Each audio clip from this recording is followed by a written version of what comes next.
Couple things came up during the weekend throughout too. I want to talk to you guys about, and then we're going to bring Kova on and stuff. Number one, did you guys see this story? This story here. Photographer deletes all photos he took of couple's wedding after being denied any food. Now, I saw the headline, and like a lot of people, I'm sure, and that's why I hate the news. The news sucks, man. It's just the news all about like clicks, and I get it. I get the business of it, right? Because I want people to click on my video, so I always try and name things the right thing too, right? I get it. I play the same exact game, but it still sucks because the headlines always make it sound different than what the real situation is. I always have to dig and figure out what the real situation is.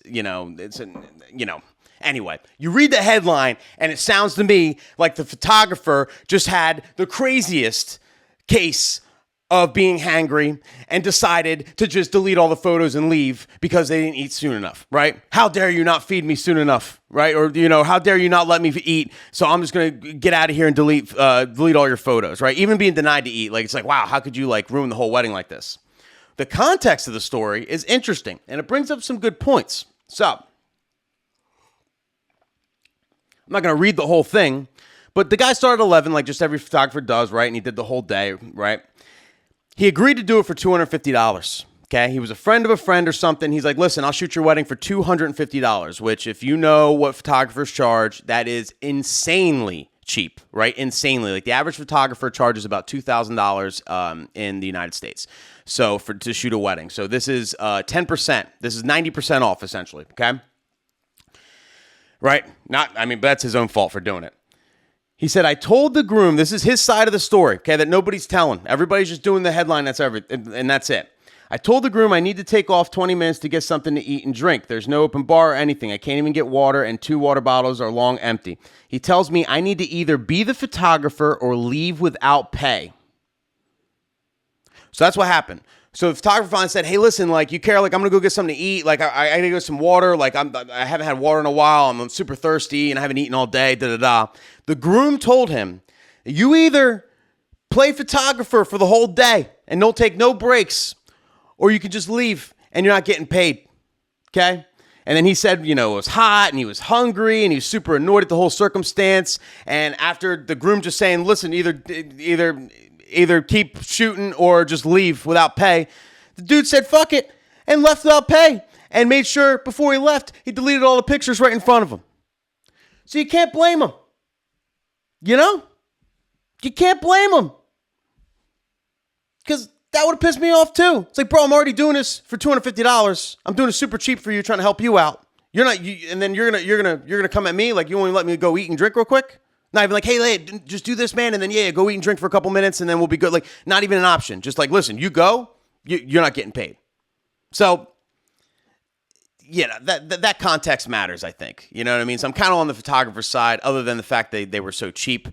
But brings up a great point because, number one, this is a perfect example, DJs, of why you should never charge under $1,200 to do a wedding, okay? And I think actually with the current inflation that's going on in this country, that's very, very, very real, I think it should go up to $1,500. I think, honestly, less than $1,500 now is too cheap for a wedding, for any wedding DJ with experience that gives a shit, that knows how to DJ a wedding, okay?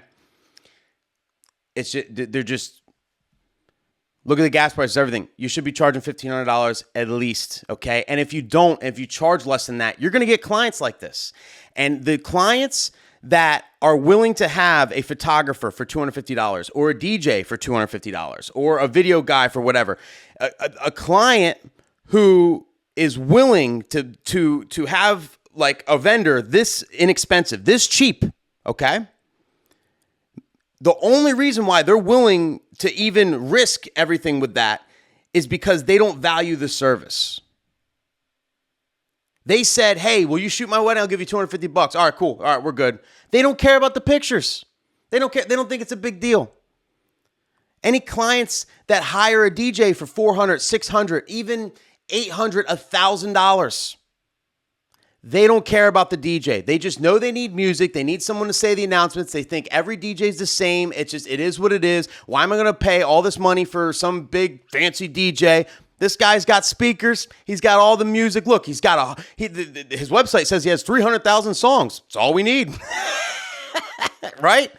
They don't value the service. And when you're dealing with people that don't value what you do, that's the worst type of client to ever have. They will nickel and dime you to death. You will never be cheap enough, okay? You will never be cheap enough. They will literally nickel and dime and complain.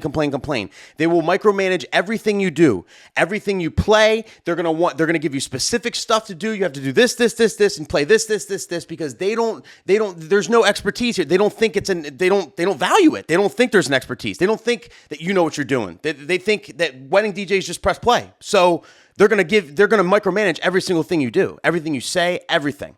And then when it's not a great party and when you're struggling, they're going to complain. What's going on here? What's up? There should be people dancing. What the hell? They're the worst possible client to deal with. And this is a perfect example. The dude's literally like, oh, keep taking photos or else I'm not paying you. What do you mean you get a break? He don't value what he does. He doesn't realize there's no value. You know what I mean? That's what it's like for working for clients like that. For super cheap. Like when I started out, I used to do weddings for $400, $600. I remember it was awful. So by being cheap DJs, you're not only doing yourself a disservice and literally just working for peanuts, okay, and not making any money, you're also attracting the worst type of clientele. If you have any talent in what you do, if you are good in any way, shape, or form at DJing weddings, you should be charging $1,500 or more. You're going to attract better clients. The weddings are going to be easier to DJ for. The more money you charge, the better the weddings become, the easier they are. I swear, it's the craziest thing.